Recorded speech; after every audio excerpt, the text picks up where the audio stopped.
Hey everyone. Oops.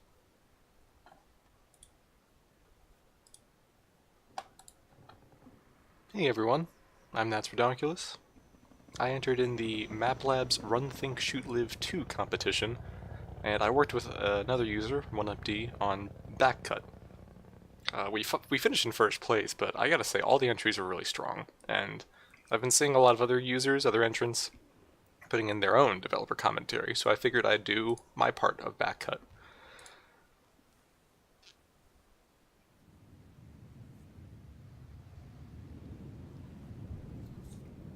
So originally, this wasn't even going to be the intro to Backcut. It was going to be in a trash compactor.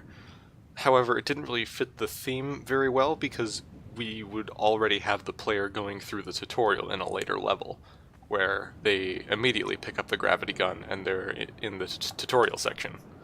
So instead we have them wake up in sort of a set piece, and this establishes the unique environment that we were trying to push for. I was in charge of the entirety of this first map, and I gotta say, I think it flows pretty well.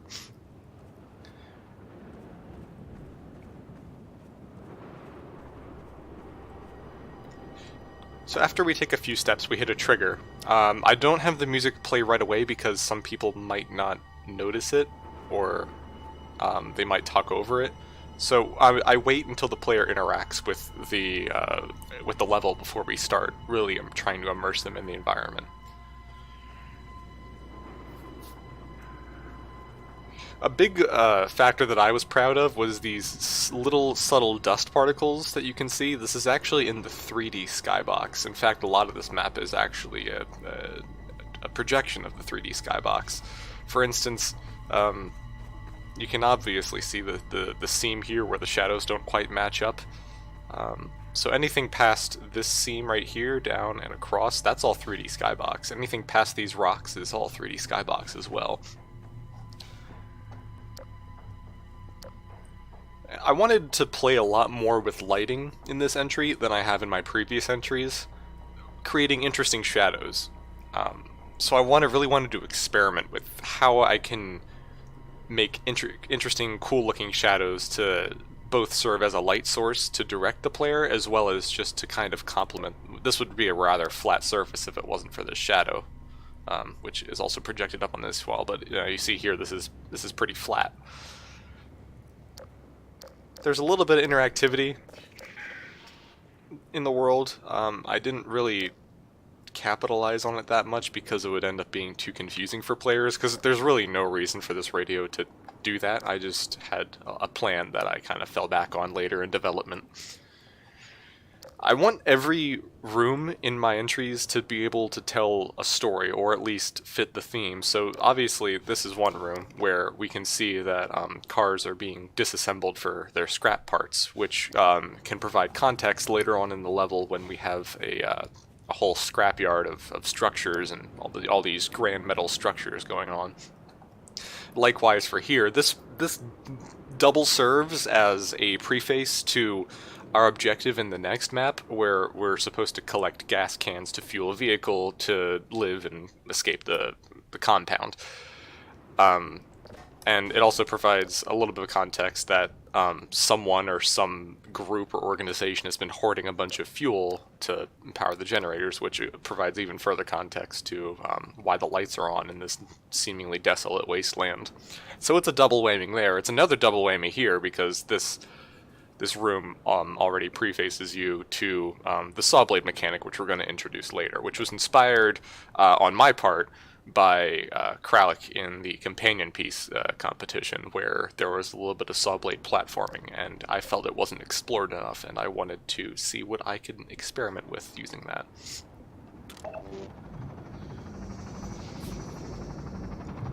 So this is another method I used to set the scene. Immediately after going out of this door, the player sees this solid rock face, so they're immediately inclined to turn left here, which they will see the ladder, but I wanted them to really get a feel for the environment as they step out and look upon this desolate vista. So I placed a battery here to bring them to the rail. this little rock spawns and gets thrown off the cliff, and you hear a gunship and see a gunship whiz on by, which provides context as to, you know, there's Combine in the area. They don't just appear.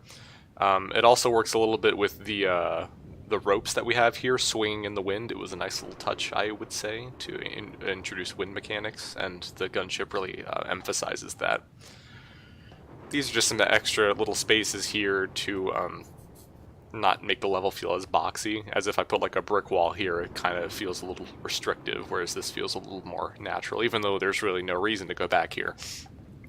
Yeah. Just a little interactivity in case you want to, you know, be a little hooligan and throw things around.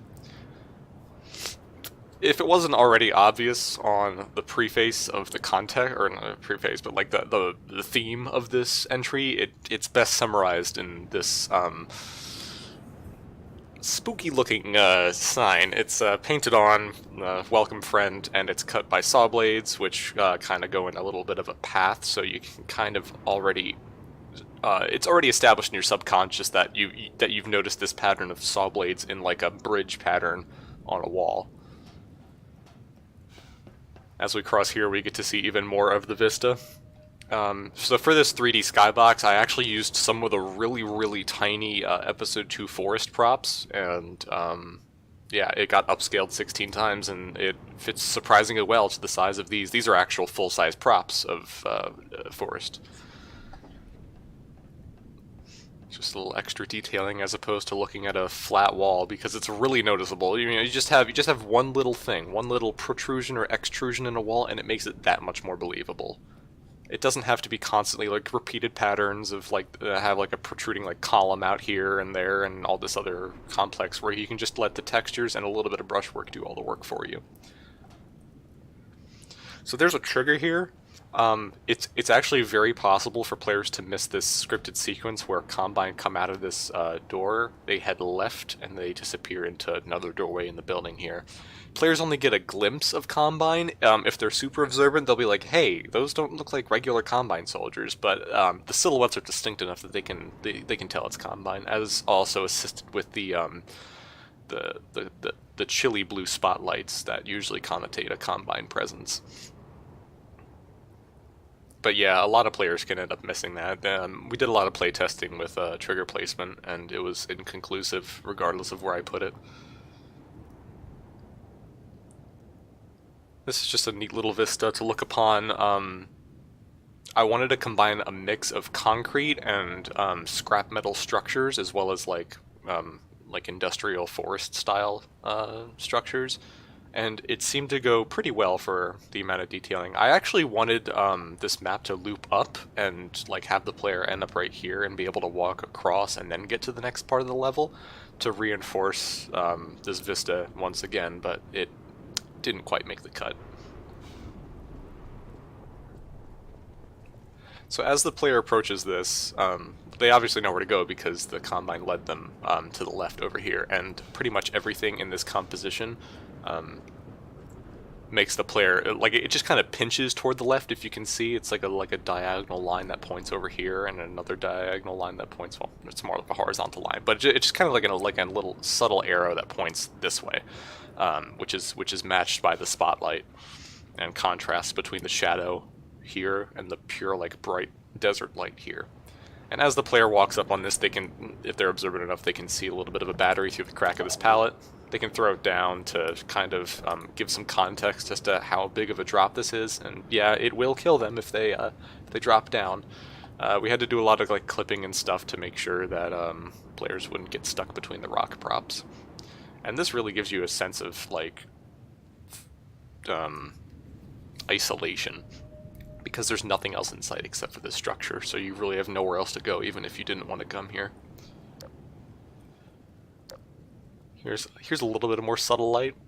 I try to refrain from having absolute pitch black dark areas so that the player doesn't need to use the flashlight at all. I'm still working on getting the ambient light right, like ambient light being like how bright this part of the wall would be, as opposed to like the main way to go with the, but regardless, I'm still working on that. Some people thought this was a projected texture. This is actually just like a level 2 or level 1 light map scale. I think this is level 2 actually, and this is level 1. But it's a little bit more noticeable, the difference when I point it out.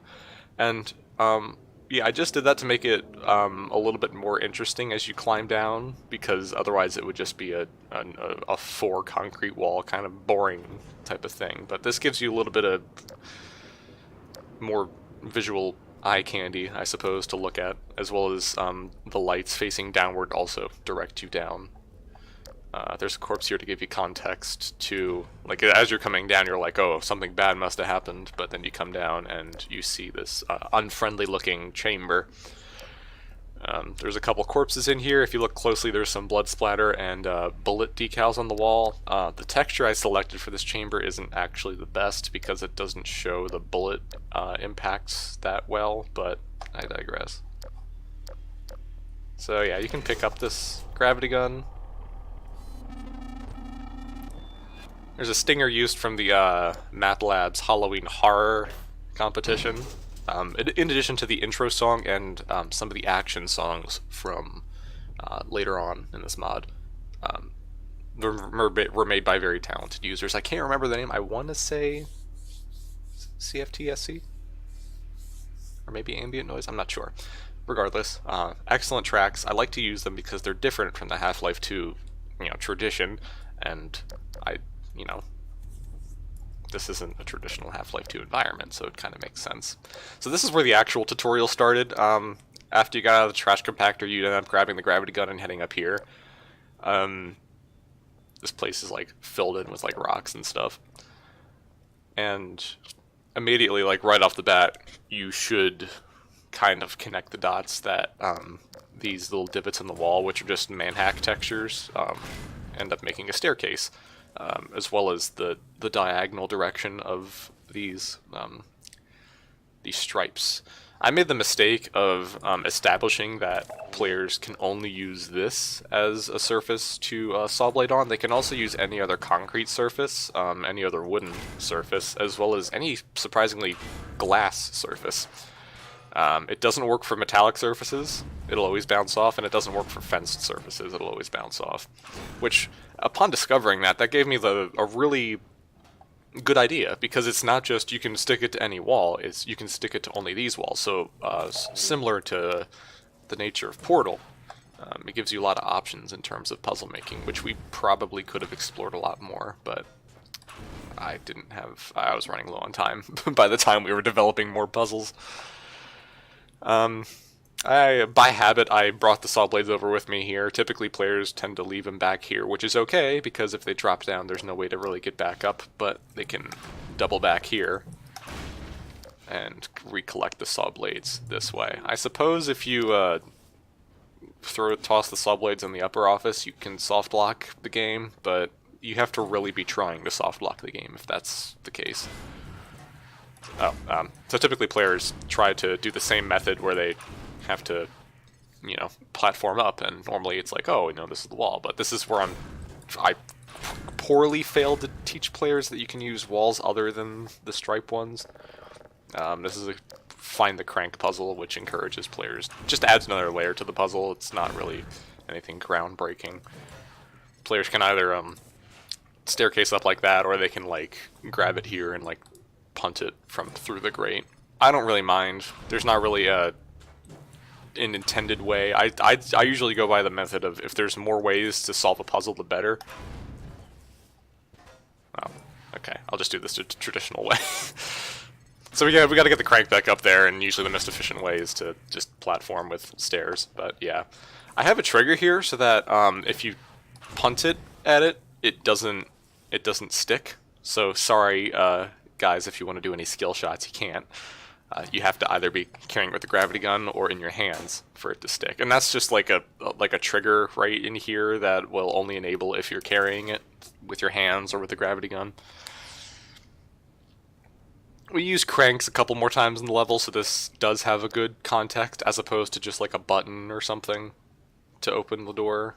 So this teaches players that, oh, you can use the crank to open the door. This is just like a filler corridor, so it's not just a room right to another room. Introducing the world's slowest elevator. This door here was originally a physics puzzle, but it was really heavy and really wonky, and players didn't really understand that they could prop open the door with saw blades to do it, so we just scrapped that idea entirely in like the last 5 minutes of development.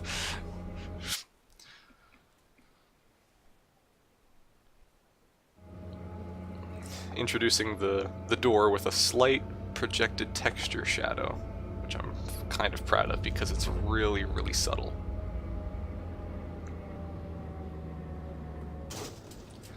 And here we begin the second map, which is the meat and potatoes of the map.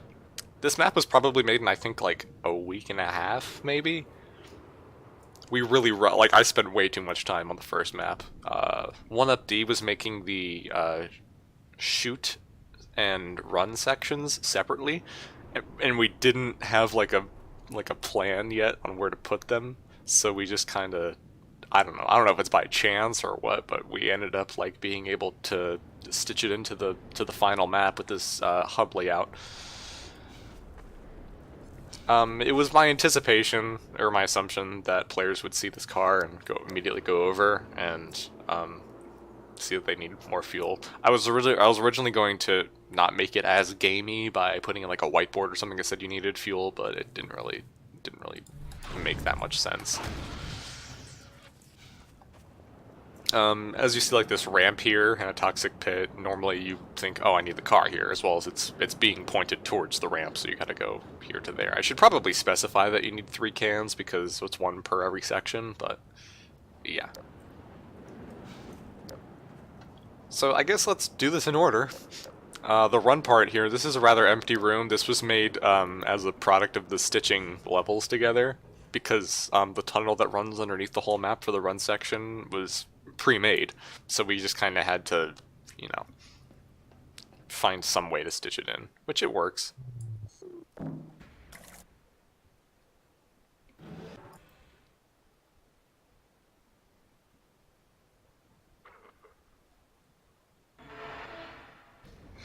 Now, before I do this, I made the graffiti for each section.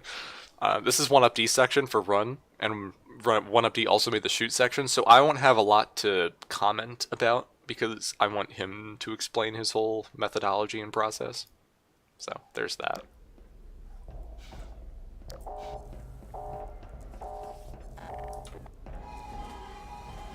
I forgot I had my bounds. Excuse me 1 second. Forgot I use the space bar. I usually have my jump set to mouse wheel down.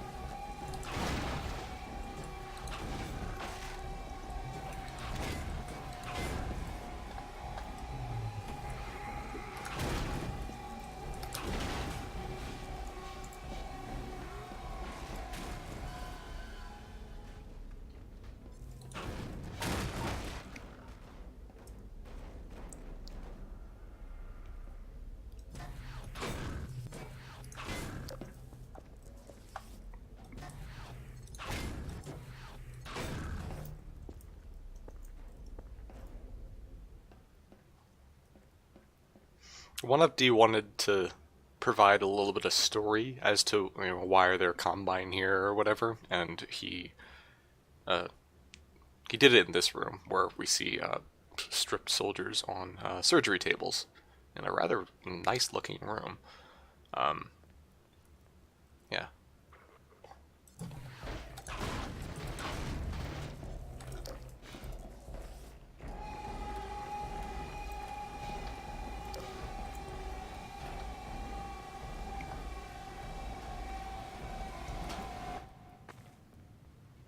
Can't catch me now.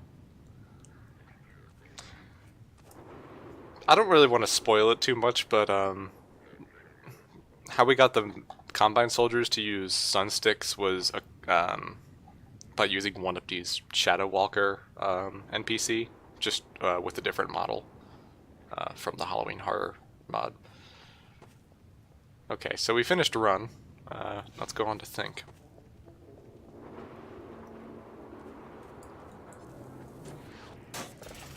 Here we are with the crank puzzle again, and this is my section, so let's get to it.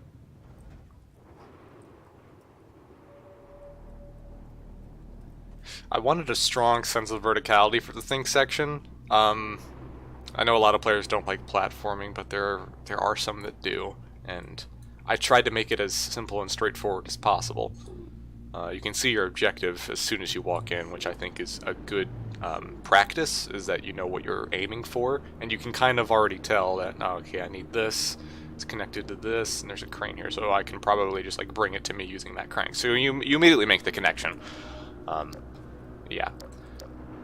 These saw blades are foolproofed, so that if you accidentally mess up and you lose it, it'll respawn back here. And that's great. That's a good practice to avoid soft locking. Half-Life 2 did it with the crates and the window part. But what if a player is, you know, like right here and they lose crates? Well, I have this door here to allow players to go back and get the saw blades if they lose them. Now this is probably the trickiest part of the section. This jump here. It is entirely possible by crouch jumping. I overestimate my ability to jump in Source games, so my platforming is a little too difficult, which I guess should have came up in playtesting, but we didn't have time to playtest Think that much. In retrospect, I probably should have added like a crate or something here, or like a barrel or something, just like some kind of prop to like stack yourself up on, if not just like blatantly just adding a staircase, because there's really no need for a gap here between these two buildings other than tension. So if it isn't already blatantly obvious, a lot of these platforming mechanics were inspired by Titanfall 2's wall runnings, where you're going from one wall to the other, and back again.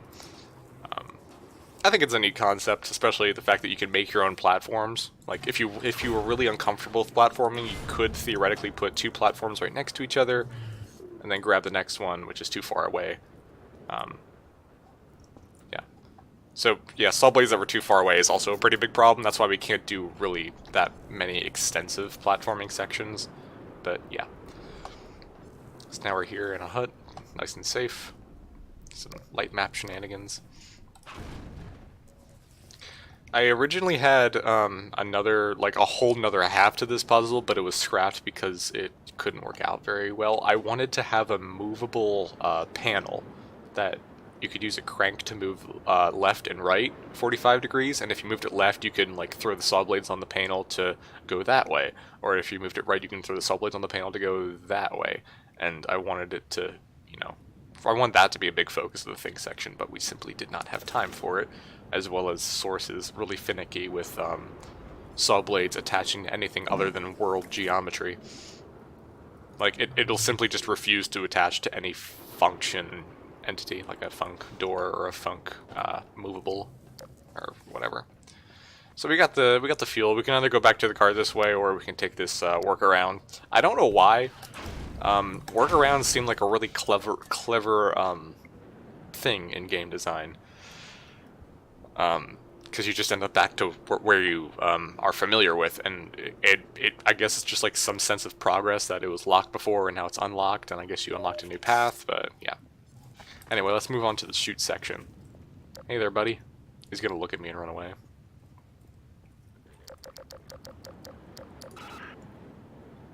Yeah, that's right.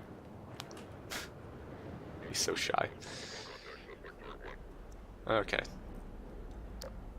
So, we need to blow open this door, I guess. And there's a bunch of explosives. It's like a classic, like, grenade type room. And really the only way to go in here is through this one-way pit. You can come back here to observe the puzzle further, which I think this should be,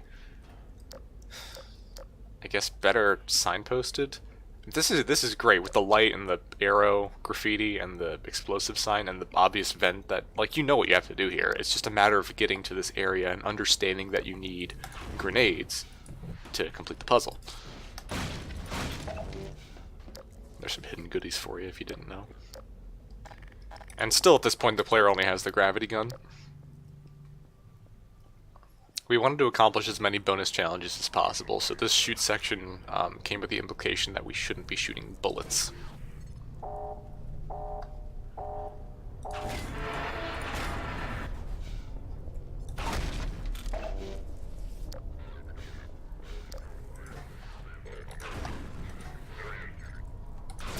Ooh, triple take.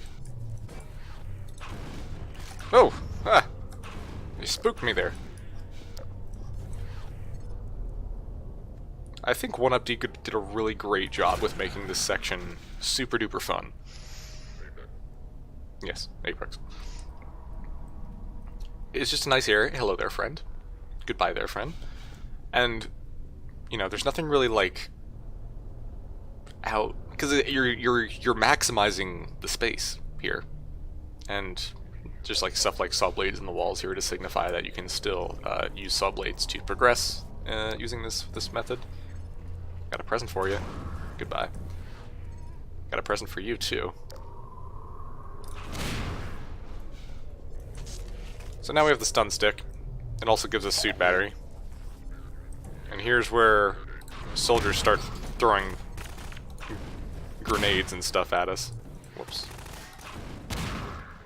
It's really tricky to get these props to hit the sweet spot, because you have to avoid the railing, which I think in retrospect we should probably have removed the railing just to make it that much easier to use those canisters to hit them directly, because it is a weird angle.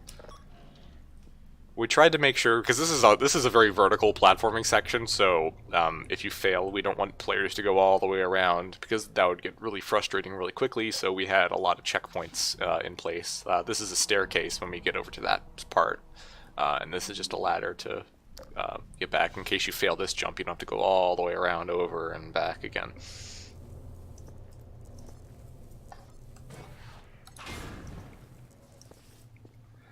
This is something smart that I like.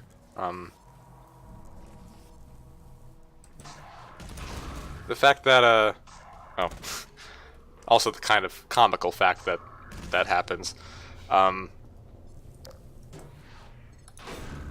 AI using our own platforms was a really, really smart idea, and I loved it. And I hope that if there ever becomes a point... Oh, did I activate this down here? Oh, no, it's already... Wait. It's already activated? Okay, well, regardless. I hope that whenever we ever release a second part of this universe, that any saw blade platforming, it's going to be toned down a lot, because there's a lot of saw blade platforming in this entry. It's going to be toned down a lot, but we hope that we'd be able to use, the AI would be able to use saw blades just as efficiently, if not more efficiently.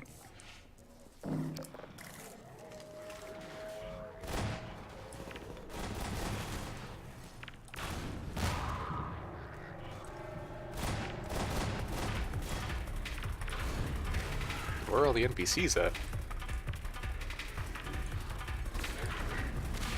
I think they're all down there, honestly.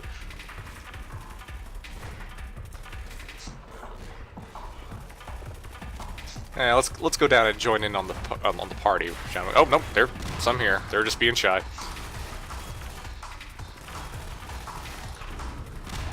Oh, goodbye.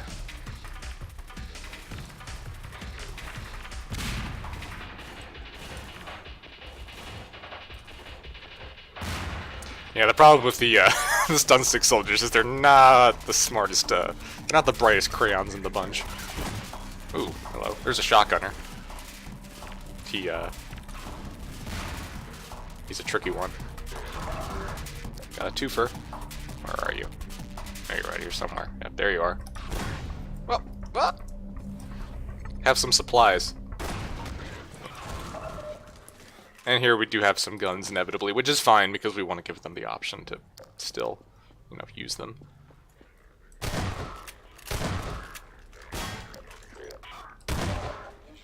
Ooh, got him. He flew. Good for you.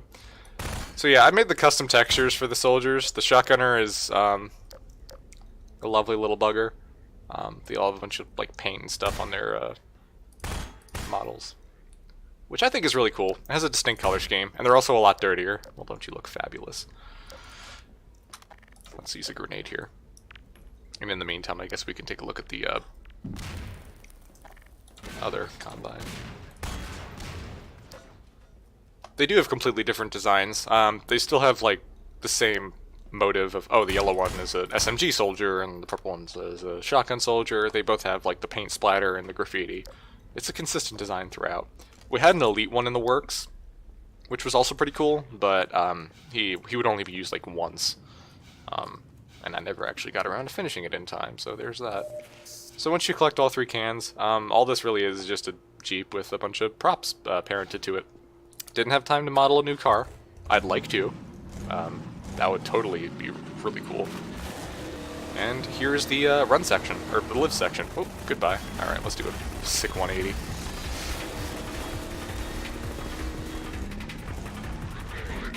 Hey there, friends. Goodbye there, friends. This live section was made in an hour at like 3 a.m. before the deadline. And you just drive off into this desert. So yeah, that was our entry. It's probably one of our most ambitious entries yet, and I'm Really happy with how it turned out. There are, of course, a lot of bugs and issues and some imperfections with it, but that's natural with almost any entry. Should have spent more time with polishing and making sure everything was all right and perfect, but we really had a lot of ideas, and I'm just glad it meshed together in a great way. But yeah, I think that's my developer commentary and all I really wanted to say. Thank you guys for watching up until this point. Feel free to message me on Discord, or on SMC, or on Maplabs. See ya.